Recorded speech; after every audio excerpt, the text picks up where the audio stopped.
Hello and welcome to this next video about learning C#, the basics.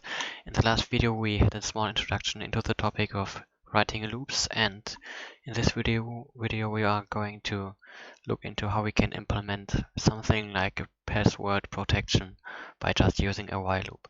So we learned why we would use a while loop, and just to show you how a while loop works, or how a while loop works, we just implement one.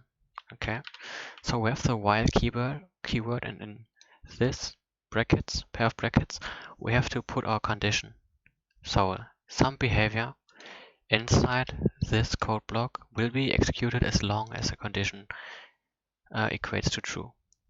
So in this example, we want a content of our array to be printed out. And what do we want to print out?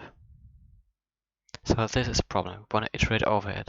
So we can use actually the loop here to iterate through the array. That is a better solution, and we will talk about this in the next videos. But basically what we want to do is we want to fix some kind of counter, and I will call it just index, and we start by 0 or at 0.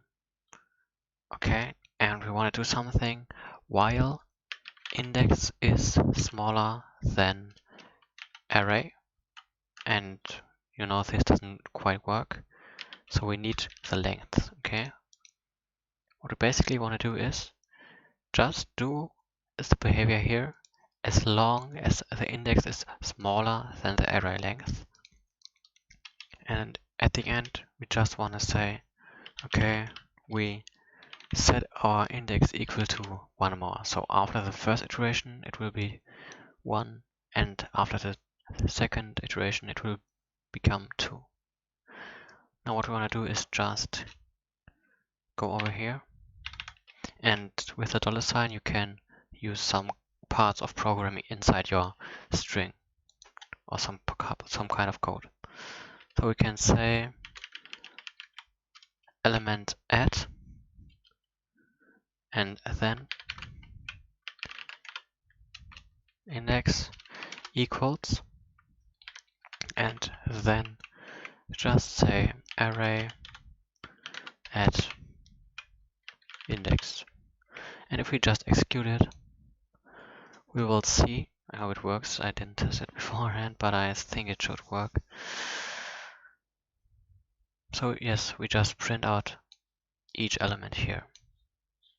So at 0 we have a 1, at 1 we have a 4, it still works fine.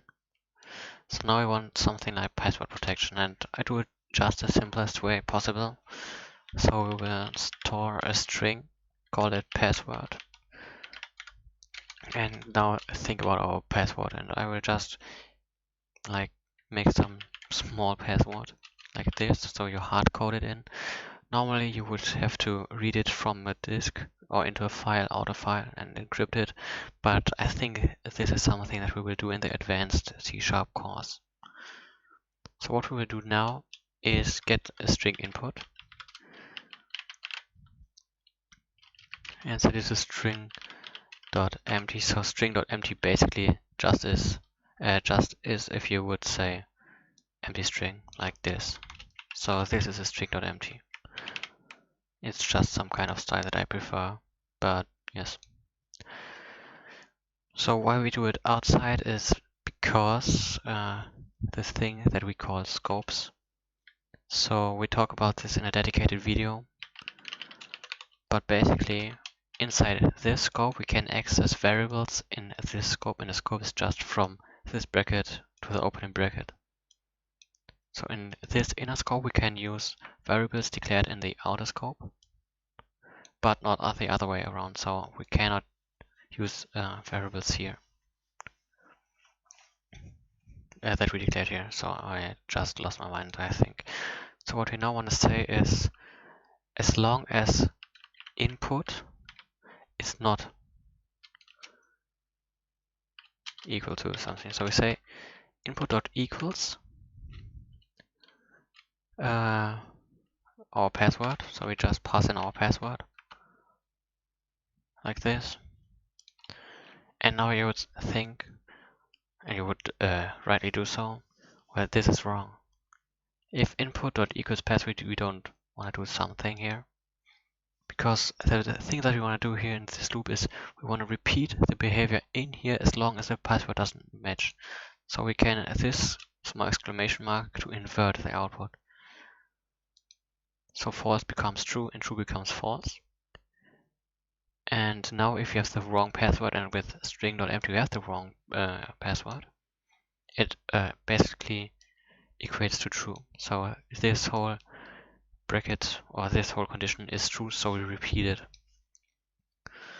So what we will do now is just store our console.input equals console.readline, and now we just store our input into our variable here. And now we can do whatever we want after just successful login. And maybe we will just write that we logged in. So if we test this, and it will need some time to start up, we just have to pass something in. So what you would preferably do is have some kind of output string, but now we just write something false like 1, and we just are here. And if we just pass in ABC, we logged in successfully. So what you would do is have something like here that tells you enter password, like this. And then we just say, okay, ABC, ABS, I'm just stupid, like this, and it works. Okay, so we do the behavior declared inside these brackets, as long as this condition is met, and it is met. Okay, so as long as we pass something wrong in here, we always repeat it. Okay, and a use case where I had it, or where I made regular use of these while loops, is this, where I just iterate about over input to make some turns in tic-tac-toe.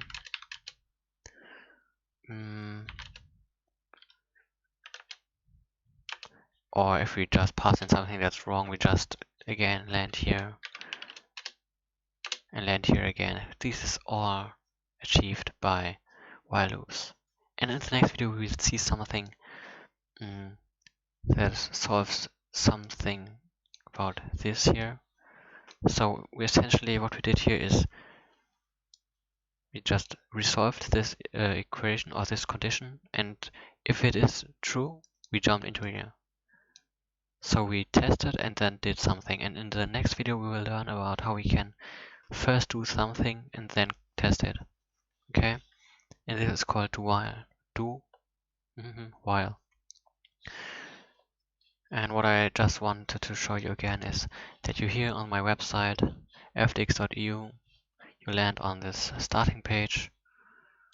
You can navigate your way to this playlist and see the videos, and then you get some subscripts provided where you can see some things that we programmed inside the video if you don't want to watch each video or just want to see something that we talked about.